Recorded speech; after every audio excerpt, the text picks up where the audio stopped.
আসসালামু আলাইকুম। সংবাদে আপনাদের সবাইকে স্বাগত জানাচ্ছি। আমি ফিরোজ তোহা। শুরুতেই আরবে কেবলস সংবাদ শিরোনাম। বাংলাদেশের সর্বশেষ গুরুত্বপূর্ণ আপডেট সংবাদে আপনাকে স্বাগত। শুরুতেই সংবাদ শিরোনাম, পরে বিস্তারিত। শুরুতেই জানিয়ে দিব, সাবেক তথ্যমন্ত্রী এ আরাফাত গ্রেপ্তার। রাজধানীর গুলশান এলাকা থেকে সাবেক শেখ হাসিনার তথ্য প্রতিমন্ত্রী মোহাম্মদ আলী এ আরাফাতকে গ্রেপ্তার করেছে ডিবি। আজ দুপুরে তাকে গ্রেপ্তারের বিষয়ে নিশ্চিত করে ঢাকা মেট্রোপলিটন পুলিশ ডিএমপির একটি সূত্র। জানা গেছে, গুলশানের এক বাসায় তিনি ঘোপটি মেরেছিলেন। এরপর জানিয়ে দিব, বন্যা এখন পর্যন্ত মৃতের সংখ্যা ২৭, ক্ষতিগ্রস্ত ৫৬ লক্ষ মানুষ। ভারতের পানি ছেড়ে দেয়া এবং উজানের ঢলে বাংলাদেশের ১৩টি জেলা ক্ষতিগ্রস্ত হয়েছে এবং এ পর্যন্ত প্রায় ৫০ লক্ষের উপরে মানুষ ক্ষতিগ্রস্ত হয়ে পানিবন্দী হয়ে পড়েছে। জানিয়ে দিব, সাকিব আল হাসানের হত্যা মামলা নিয়ে যা জানালেন জাতিসংঘের মহাসচিবের মুখপাত্র। এদিকে জামাত কর্মী হত্যায় ১১ বছর পর ঝিনাইদহে মামলা। বাংলাদেশ জামাত ইসলামের এক কর্মীকে ১১ বছর আগে হত্যা করেছিল আওয়ামী লীগের নেতাকর্মীরা। তখন থেকে আজ ১১ বছর পর জামাত কর্মীর শ্বশুর আবু বকর মামলাটি দায়ের করেছে। নিহত জামাত কর্মীর নাম আব্দুস সালাম। তিনি ঝিনাইদহে জামাত ইসলামের কর্মী হিসেবে কোরআন পোড়ানোর বিপক্ষে একটি সমাবেশে গিয়েছিলেন। সেখানেই তাকে হত্যা করা হয়। এবারে জানাবো, একটি গুলিতেই সব স্বপ্ন আজ মিথ্যে হয়ে গেল। আন্দোলনে আহত রাকিবুলের মৃত্যু। বৈষম্যবিরোধী ছাত্র আন্দোলনে রাজধানীর উত্তর বাড্ডায় পুলিশের গুলিতে আহত রকিবুল সর্দার ৩০ চিকিৎসাধীন অবস্থায় মারা গেছেন। আজ ভোর ৬টায় ঢাকা মেডিকেল কলেজ হাসপাতালে তার মৃত্যু হয়। নিহত রকিবুল মাদারীপুরের কালকিনি উপজেলায় আলীনগর এলাকার দক্ষিণ কামাইপুর গ্রামের কালু সর্দারের ছেলে। তিনি মৃত্যুর সময় তার স্ত্রী এবং ২ সন্তান রেখে গেছেন।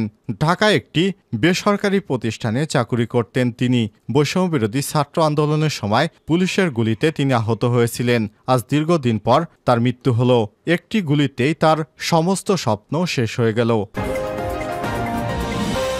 এবং সর্বশেষ জানিয়ে দিব, জাসদের সভাপতি হাসানুল হক ইনুকে ১০ দিনের রিমান্ডে পেতে চায় পুলিশ। রাজধানীর নিউ মার্কেট এলাকার দোকান কর্মচারী শাহজাহান আলীকে গুলি করে হত্যার অভিযোগে দায়ের হওয়া মামলায় জাতীয় সমাজতান্ত্রিক দল জাসদের সভাপতি হাসানুল হক ইনুকে ১০ দিনের রিমান্ডে পেতে চায় পুলিশ।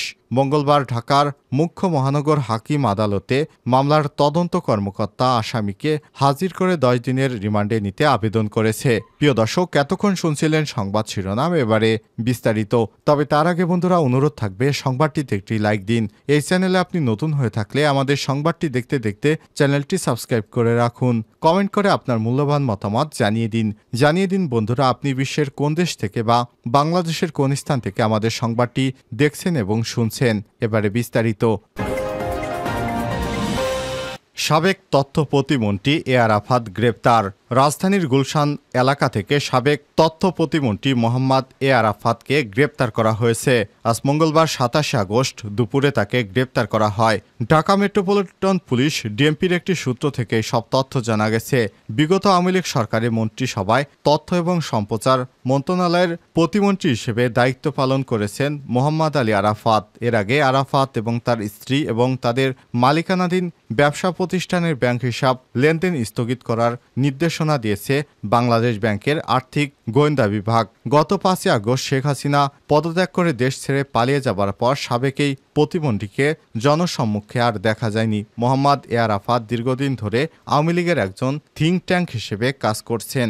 দ্বাদশ জাতীয় সংসদ নির্বাচনে ঢাকা ১৭ আসন থেকে জয়ী হন আওয়ামী লীগের প্রার্থী মোহাম্মদ আলী আরাফাত। পরে শেখ হাসিনার নতুন মন্ত্রিসভায় প্রতিমন্ত্রী হিসেবে শপথ নেন তিনি। এর আগে ২০২২ সালের ডিসেম্বরে আওয়ামী লীগের কেন্দ্রীয় কার্যনির্বাহী কমিটির সদস্য হন তিনি। জুলাই ২০২৩ সালে ঢাকা ১৭ আসনের উপনির্বাচনে হিরো আলমকে হারিয়ে সংসদ সদস্য নির্বাচিত হন আরাফাত। আরাফাতের পিতা মোহাম্মদ শেতাবউদ্দিন বাংলাদেশ বেতারের পরিচালক ছিলেন। তিনি শহীদুল্লাহ কায়সার এবং মান্না কায়সারের মেয়ে শমী কায়সারকে ২০০৮ সালে ২৪শে জুলাই বিয়ে করেন। ২০১৫ সালে তাদের বিবাহ বিচ্ছেদ হয়। এরপর তিনি বিয়ে করেন শারমিন মুস্তারিনকে। জানা গেছে, মোহাম্মদ আলী আরাফাতের নাকি ৪টি স্ত্রী রয়েছে। বন্যায় এখন পর্যন্ত ২৭ জনের মৃত্যু, ক্ষতিগ্রস্ত ৫৬ লক্ষ মানুষ। আজ চলমান বন্যায় দেশের ১১ জেলায় এখন পর্যন্ত ২৭ জনের মৃত্যু নিশ্চিত হয়েছে, আর এতে ক্ষতিগ্রস্ত হয়েছে প্রায় ৫৬,১৯,৩৭৫ জন। আজ মঙ্গলবার ২৭ আগস্ট দুপুরে সচিবালয়ে চলমান বন্যা পরিস্থিতি নিয়ে সংবাদ সম্মেলনে সব তথ্য জানান দুর্যোগ ব্যবস্থাপনা এবং ত্রাণ মন্ত্রণালয়ের উপদেষ্টা ফারুকী আজম। দুর্যোগ উপদেষ্টা বলেন, এখন পর্যন্ত বন্যা আক্রান্ত জেলার সংখ্যা ১১টি আছে। জেলাগুলো হচ্ছে ফেনী, কুমিল্লা, চট্টগ্রাম, খাগড়াছড়ি, নোয়াখালী, মৌলভীবাজার, হবিগঞ্জ, ব্রাহ্মণবাড়িয়া, সিলেট, লক্ষ্মীপুর এবং কক্সবাজার। ১১ জেলায় মোট ক্ষতিগ্রস্ত লোক সংখ্যা ৫৬,১৯,৩৭৫ জন। পানিবন্দী পরিবার ১২,০৭,৪২৯টি। ৭৪ উপজেলায় বন্যা প্লাবিত এবং ক্ষতিগ্রস্ত ইউনিয়ন পরিষদের সংখ্যা ৫১৪টি। এখন পর্যন্ত এ বন্যায় মোট ২৭ জন মারা গেছে জানিয়ে দুর্যোগ উপদেষ্টা বলেন, এর মধ্যে কুমিল্লায় ১০ জন, ফেনীতে ১ জন, চট্টগ্রামে ৫ জন, খাগড়াছড়িতে ১ জন, নোয়াখালীতে ৫ জন, ব্রাহ্মণবাড়িয়ায় ১ জন, লক্ষ্মীপুরে ১ জন এবং কক্সবাজারে ৩ জন মারা গেছে। এ সময় তিনি বলেন, পানিবন্দী বা ক্ষতিগ্রস্ত লোকদের আশ্রয়নের জন্য মোট ৩,৮৮৬টি আশ্রয় কেন্দ্র খোলা হয়েছে এবং আশ্রয় কেন্দ্রগুলোতে মোট ৫,০৯,৭২৮ জন লোককে আশ্রয় কেন্দ্রে নেওয়া হয়েছে। এছাড়াও ৩৪,৪২১টি গবাদি পশু রাখা হয়েছে। সাকিবের হত্যা মামলা নিয়ে যা জানালেন জাতিসংঘের মহাসচিব। বৈষম্যবিরোধী ছাত্র আন্দোলনে গার্মেন্টস কর্মী রুবেলকে হত্যার নির্দেশদাতা হিসেবে গত বৃহস্পতিবার ২২ আগস্ট ক্রিকেটার সাকিবুল হাসানের বিরুদ্ধে হত্যা মামলা দায়ের করা হয়। এরপরই বিশ্ব গণমাধ্যমের আলোচনায় দেশসেরা ক্রিকেটার সাকিবুল হাসান। ইতিমধ্যে তাকে দল থেকে অপসারণের জন্য বিসিবিকে লিগ্যাল নোটিশ দেওয়া হয়েছে। এবার সাকিবুল হাসানের হত্যা মামলার বিষয়টি উঠেছে জাতিসংঘের মহাসচিবের মুখপাত্রের কার্যালয়ের নিয়মিত প্রেস ব্রিফিংয়ে। সোমবার ২৬ আগস্ট প্রশ্নোত্তর পর্বে জাতিসংঘের মহাসচিবের মুখপাত্র স্টিফেন ডুজারিকের কাছে এ বিষয়ে প্রশ্ন তুললেন একজন সাংবাদিক। প্রেস ব্রিফিংয়ের শুরুতেই বিশ্বের বিভিন্ন বিষয়ের সঙ্গে বাংলাদেশের বন্যা পরিস্থিতি নিয়ে একটি সংক্ষিপ্ত বিবৃতি পড়ে শোনান জাতিসংঘের মহাসচিবের মুখপাত্র। তিনি বলেন, ভারী বৃষ্টি এবং ভারত থেকে আসা উজানের ঢলে বাংলাদেশে আকস্মিক বন্যার কবলে পড়েছে।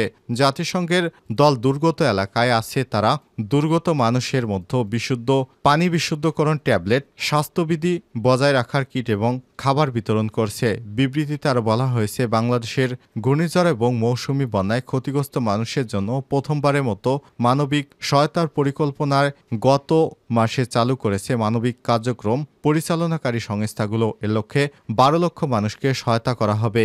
এখন পর্যন্ত প্রায় ৭ লাখ মানুষের কাছে তারা সহায়তা পৌঁছে দিতে পেরেছে। এ সংক্রান্ত ৮০ মিলিয়ন মার্কিন ডলারের তহবিল মাত্র ২০% গৃহীত হয়েছে। পরে ব্রিফিংয়ের প্রশ্নোত্তর পর্বে আরেক সাংবাদিক বলেন, তিনি বাংলাদেশের পরিস্থিতি নিয়ে ৩টি প্রশ্ন করবেন। অন্তর্বর্তী সরকার ক্ষমতায় আসার পর গত ১.৫ সপ্তাহে বাংলাদেশে হাজারো মামলা, হত্যা মামলা, দুর্নীতির মামলা হয়েছে। তখন জাতিসংঘের মহাসচিবের মুখপাত্র বলেন, দুঃখিত, আমি প্রশ্নটি বুঝতে পারিনি। প্রশ্নকারী বলেন, বাংলাদেশে অন্তর্বর্তী সরকার ক্ষমতায় আসার পর অনেকের নামেই মামলা হয়েছে। এর মধ্যে রয়েছে বিশ্বসেরা অলরাউন্ডার সাকিবুল হাসান। এই প্রতিক্রিয়ায় প্রতিদিন হাজার হাজার মানুষকে গ্রেপ্তার করা হচ্ছে। এভাবে মানবাধিকারের লঙ্ঘন হিসেবে ভিন্ন মতের ব্যক্তিদের দমন করার কৌশলের ব্যবহার নিয়ে জাতিসংঘের কোনো উদ্বেগ আছে কিনা জবাবে জাতিসংঘের মহাসচিবের মুখপাত্র বলেন, আমাদের কোনো সন্দেহ নেই যে বাংলাদেশের অন্তর্বর্তী কর্তৃপক্ষ যারা রাজনৈতিক এবং মানবিক দিক দিয়ে দেশটির জন্য অত্যন্ত চ্যালেঞ্জিং একটি সময় দায়িত্ব গ্রহণ করেছে। এই সরকার আইনের শাসন এবং ন্যায় বিচার নিশ্চিতে যা যা করা যায় তাই করবে। আরেক প্রশ্নে ওই সাংবাদিক বলেন, ডক্টর মোহাম্মদ ইউনূস অন্তর্বর্তী সরকারের প্রধানের দায়িত্ব নেওয়ার ২ সপ্তাহ হলো, তবে আইন শৃঙ্খলা পরিস্থিতি উন্নতি হয় নাই। পুলিশ সদস্যরা এখনও স্বস্তিতে দায়িত্বে ফিরতে পারেনি। জবাবে জাতিসংঘ স্টিফেন ডুজারিক বলেন, বাংলাদেশে যা কিছু ঘটেছে তার প্রতিটি বিষয়ে ঘণ্টায় ঘণ্টায় তিনি প্রতিক্রিয়া জানাতে পারেন না। তিনি মনে করেন, প্রশ্নকারী প্রথমে প্রশ্নের যে উত্তর তিনি দিয়েছেন তা তার দ্বিতীয় প্রশ্নের ক্ষেত্রেও প্রযোজ্য। জামাত কর্মী হত্যায় ১১ বছর পর ঝিনাইদহে মামলা। দীর্ঘ ১১ বছর পর ঝিনাইদহে জামাতকর্মী আব্দুস সালাম হত্যা মামলা দায়ের করা হয়েছে। সোমবার ২৬ আগস্ট রাতে নিহতের শ্বশুর কৃষি ব্যাংকের সাবেক কর্মকর্তা আবু বকর সিদ্দিক বাদী হয়ে ঝিনাইদহ সদর থানায় মামলাটি দায়ের করেন। সাবেক সংসদ সদস্য এবং বর্তমান জেলা আওয়ামী লীগের সভাপতি রফিকুল ইসলাম অপু, সাবেক এমপি তাহজিব আলম সিদ্দিকী শমী এবং ঝিনাইদহ জেলা আওয়ামী লীগের সাধারণ সম্পাদক এমপি আনার গুম মামলার আসামি সাইদুল করিম মিন্টু, উপজেলা আওয়ামী লীগের সাবেক সাধারণ সম্পাদক জে.এম. রশিদুল আলম রশিদ সহ আওয়ামী লীগ এবং তার অঙ্গ সংগঠনের ৭০ নেতাকর্মীর নাম উল্লেখ করে এই অজ্ঞাত আরও ১৫০ থেকে ২০০ জনকে আসামি করা হয়েছে। এজাহার সূত্র থেকে জানা গেছে ২০১৩ সালের ১৯শে ফেব্রুয়ারি ইসলাম বিদ্বেষী ব্লগারের কটূক্তি এবং সুইডেনে কোরআন পোড়ানোর প্রতিবাদে ঝিনাইদহ শহরে ওলামা মাশায়েখদের ব্যানারে বিক্ষোভ মিছিল বের হয়। মিছিলটি শহর ঘুরে নতুন হাটখোলা সড়কে পৌঁছলে পুলিশের সামনে আওয়ামী লীগের নেতাকর্মীরা মিছিল থেকে ঝিনাইদহ সিদ্দিকিয়া কামিল মাদ্রাসার প্রভাষক জামাতকর্মী আব্দুস সালামকে পিটে এবং কূপে হত্যা করে।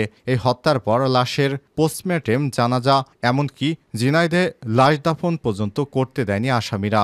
শেখ হাসিনা পালিয়ে যাওয়ার পর তার শ্বশুর গতকাল ১১ বছর পর মামলাটি দায়ের করলেন।